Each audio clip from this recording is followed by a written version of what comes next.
ఇటువంటి సన్నిహితమైన స్నేహితం దొరకాలని ఆశిస్తున్నా, ఇటువంటి ఆర్గనైజేషన్ దొరకాలని ఆశిస్తున్నా, ఇటువంటి కుటుంబం ఉండాలని ఆశిస్తున్నా. చేశారా?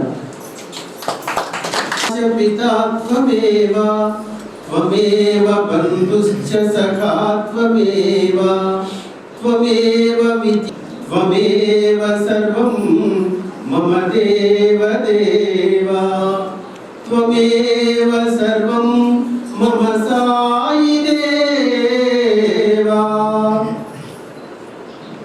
ఈ భౌతికమైన శరీరాన్ని ఇచ్చిన మా తల్లిదండ్రులకి,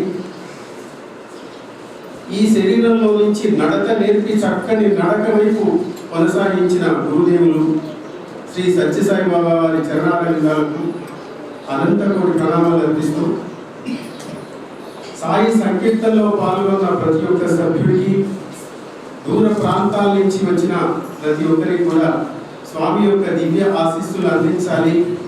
మీ ఐహిక జీవనమే కాకుండా, భౌతిక జీవనమే కాకుండా ఆముష్మిక జీవనం కూడా మీకు సుఖమయం కావాలి.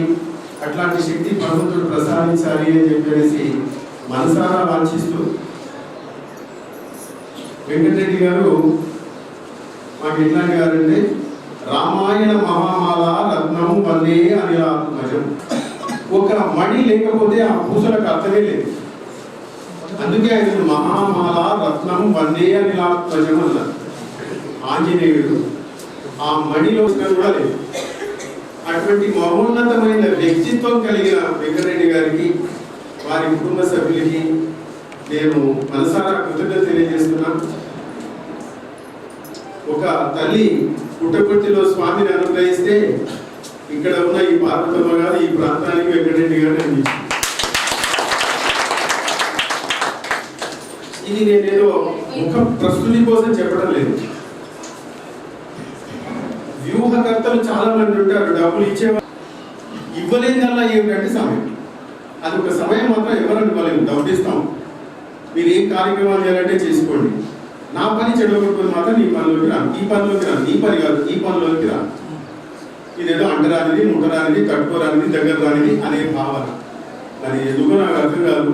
కానీ ప్రతి ఒక్కరు ఒక కొంచెం సమయం మనం ఇవ్వలేమా అని చెప్పి ఆలోచిస్తే, ఈ శరీరం ఇచ్చింది ఆయన, సమయం ఇచ్చింది ఆయన, సమయానుకూలంగా మన శరీరంలో మార్పులు తీసుకొచ్చేది ఆయన.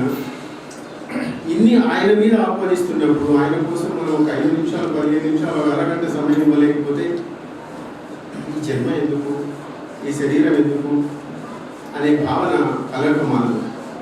ఈరోజు దూరభారాల నుంచి ఆ తల్లులు వచ్చారు అంటే వాళ్ళలో కూడా ఆ భగవత్ ప్రచోదితమైన ఆ భావన ఉన్నందువల్ల ఇంత దూరం వచ్చారు. ఎంత చక్కగా తన్మయంగా వాళ్ళు గానం చేస్తున్నారంటే అసలు నా శరీరం అంతా జలధరించుకుపోయింది. ఆ శక్తి ఆ సంకీర్తనలో ఉంది. ఆ తల్లుల చరణాలకి నేను మనస్ఫూర్తిగా నమస్కరిస్తున్నాను. మనం రావడం గొప్ప కాదు, మనకు దయచేసి మనం ఎట్లాగో రకంగా వస్తాం, కానీ వాళ్ళు రావాలంటే వాళ్ళు కదలాలంటే చాలా కష్టం. ఎన్ని పర్మిషన్లు తీసుకోవాలి, అన్ని పర్మిషన్లు తీసుకున్నా తీసుకోకపోయినా భగవంతుడు అనేవాడు మాత్రమే. కాబట్టి ఆ భగవంతుడికి మరొకసారి నేను మనస్ఫూర్తిగా నమస్కరిస్తున్నా. అసలు ఏం చేయాలో నాకు అర్థం కాదు. ఇక్కడ అందరూ ఉన్న వాళ్ళందరూ స్వామి ఫోల్డ్లో చాలా సంవత్సరాల నుంచి ఉన్న వాళ్ళే ఉన్నారు. కొత్త వాళ్ళు ఉంటే ఏదైనా కొత్త విషయం చెప్పుకోవచ్చు. పాత వాళ్ళందరికీ ఏం చెప్పాలి, రాహుల్ గారికి ఏం చెప్పాలి, మా తాండూరు గారికి ఏం చెప్పాలి. నేను చర్చలో ఎప్పుడో ఒకసారి పోయినప్పుడు అక్కడ వాళ్ళకి చెప్పాల్సిన అవసరం ఏమైంది. శివం పక్కనే ఉన్నారు వారు. కాబట్టి ఇక్కడ కొత్తగా ఏదైనా ఉంటే కొత్త మాట చెప్పొచ్చు, కానీ అది వారు చెప్పారు కనుక అది ఒక 10 నిమిషాలు మాట్లాడమన్నారు కనుక ఏదో చెప్పకుంటే బాగోదు కనుక మీకు తెలిసిన విషయాన్ని మళ్ళీ చెప్పేదానికి సాహసిస్తున్నాను. అందుకే సాహసిస్తున్నాను. నాకు ఒక్క దానికి సమాధానం చెప్పండి. సంతోషానికి వ్యతిరేక పదం ఏంటో చెప్పండి. ఏమి లేదమ్మా, ఆనందానికి వ్యతిరేక పదం అనేదే లేదు. ఏదన్నా ఉంటే బ్రహ్మానందం. ఆ ఆనందం సత్య సేవ సమితిలో కదా. మనకి ఎక్కడ పోయినా ఏ సంగీతంలో పోయినా సంతోషం దొరకవచ్చు, ఆనందం దొరకదు. సత్యసాయి సేవా సమితిలో మాత్రమే ఆనందం దొరుకుతుంది. ఈ ఆనందానికి మనం ఒక్కసారి లోబడిపోయామా బ్రహ్మానందం దొరుకుతుంది. కాబట్టి ఆ బ్రహ్మానందాన్ని మనం ఒక సంకల్పం చేస్తారు పూజలు. ధర్మార్థ కామ మోక్ష ఫలసిద్ధ్యార్థం, ఈ చతుర్విధ పురుషార్థాలు నీకు కలుగాక, నా కుటుంబం కలుగాక, నాకు సంతోషం కలుగాక, నా పిల్లలందరూ బాగుండుగాక, నా సంసారం అంతా బాగుండుగాక, దేశమంతా బాగుండుగాక, ఇంత పెద్ద సంకల్పం చెప్తారు. అన్నింట్లో ఆ 4 పురుషార్థాల్లో మొదలు వచ్చేది ధర్మము. ఈ ధర్మాన్ని కనుక మనం పట్టుకుంటే మిగతా 3 పెద్ద కష్టం కాదు. సంగీతానికి ఎందుకు పని ఎందుకు చేస్తారంటే మోక్షానికి అన్నారంటే ఎవరు నిజంగా మోక్షానికేనా? ఒకవేళ మోక్షానికి అనుకుంటే ఆ భగవంతుడు పల్లకి తీసుకొచ్చి పక్కన నిలబెడితే నేను మోక్షానికి తీసుకుపోతున్నా రాండి అని ఎవరన్నా లేచిపోతారా? ఇక్కడి నుంచి చెప్పండి. వైకుంఠం నుంచో ఎక్కడి నుంచో భగవంతుడు వచ్చాడండి, వచ్చి అక్కడ పల్లకి పెట్టాడు. అయ్యా నువ్వు రా, నేను తీసుకొని వెళ్ళిపోతా. నేను అమ్మో నా పిల్లలు, నా సంసారం, నా కుటుంబం, నా వ్యవస్థ అందరూ తర్వాత భగవంతుడు వచ్చి అడిగినా మనకు మోక్షం నుంచి వచ్చినా మనం పోము కాక పోము. ఎందుకంటే ఈ భగవంతాల్లో అంత మనం శ్లేష్మంలో ఈగలాక నలుగురికి పెట్టే జీవనం కావాలి, ఒక దగ్గర తీసుకునే జీవనం కాకూడదు. ప్రాణం ఇచ్చే జీవనం కావాలా, ప్రాణం తీసే జీవనం కాకూడదు. ఒక భక్తుడు స్వామి చెప్పిన కథ ఇది. ఒక చిన్న భక్తుడు నేను స్వర్గం నరకం చూడాలి అనుకున్నాడు. భగవంతుడు ప్రార్థించాడు.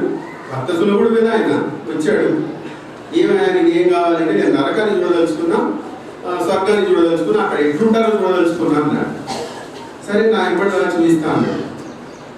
ముందు ఎక్కడ తీసుకుపోయాడు అంటే స్వర్గానికి తీసుకొని నరకానికి తీసుకొని పోయాడు. చాలా మంది తెలుసుకుంటే ముందే చెప్పిన కొత్త విషయం ఏం చెప్పట్లేదు. నరకానికి తీసుకొని పోతాడు. నరకానికి తీసుకుపోతే ఆ నరకంలో ఉన్న ప్రాణులంతా ఎట్లా ఉన్నారంటే బక్కచికి ఊరికే పడిపోయేటట్లు, పంచేంద్రియాలతో ఏం పని చేయనట్లు, కింద పడితే చచ్చిపోయేటట్టుగా ఉన్నారు.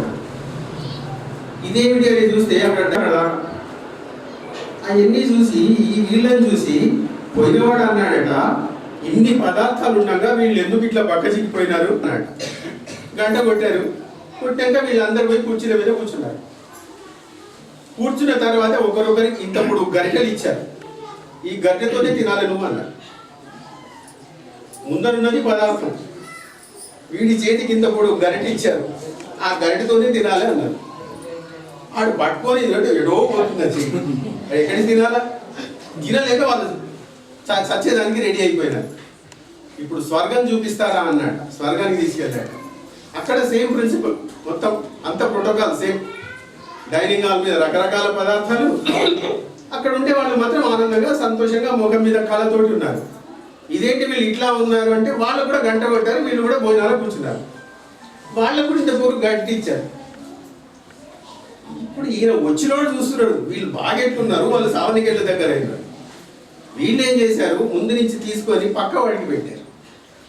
ఆ పక్కన ఉన్నవాడు వాడి గడ్డ తీసుకొని ఇంకా పక్క వాడికి పెట్టారు.